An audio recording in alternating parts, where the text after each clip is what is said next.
lovely to see you again. Oh, Definitely. it's really, really lovely to see you. Your family has been on the front lines of the pandemic since it began. And I'm just so in awe of your entire family. What has their journey been like? What has it been like for you?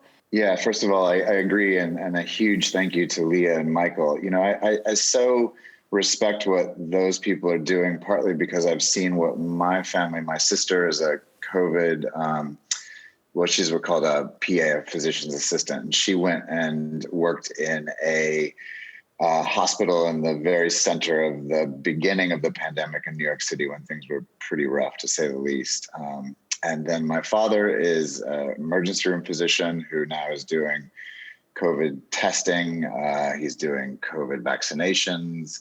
And my mother also as well. She's a lot like those guys in your earlier section where she's on the side of the road with cars pulling up on an island. You know, it was cool. I spoke to my sister the other day and I said, how you doing? She said, you know, for so long, this thing has been so hard and so, you know, just physically, emotionally hard.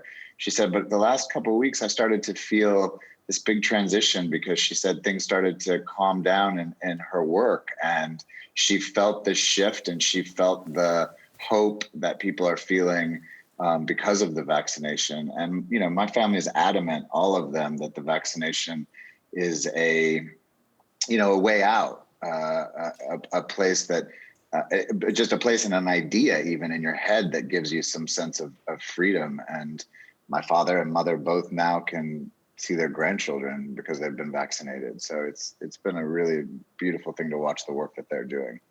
That is what I'm so glad that you gifted us with, because I want optimism that is grounded in reality. And so hearing that they're on the front lines, they're the ones who are doing the work, and they feel the shift, and we can benefit from that wisdom, and have that realistic hope.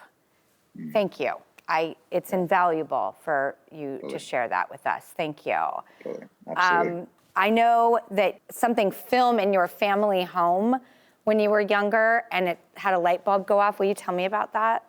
My story is kind of beautiful. We were living on a small island in South Carolina, and I'd never been around movies. I'd honestly never even seen a play at that point in my life. And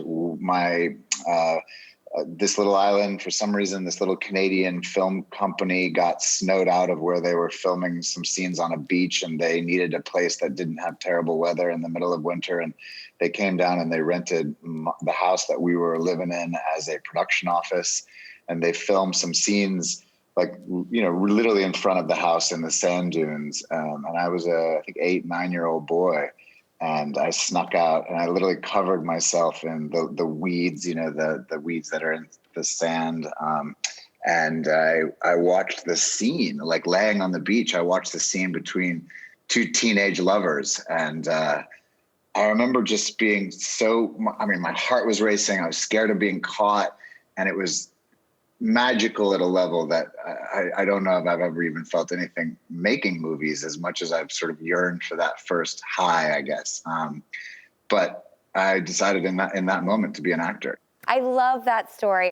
It's great to find a sense of purpose in all of our lives. And I do think that people are finding a sense of purpose in ways that they did not know possible. And I see the evidence of it everywhere. And literally the show is here to talk about that. Well, that's what I was going to say. You must be feeling that doing the show, right? Literally, the show wants to be a platform to seek and find these stories out. I love it all.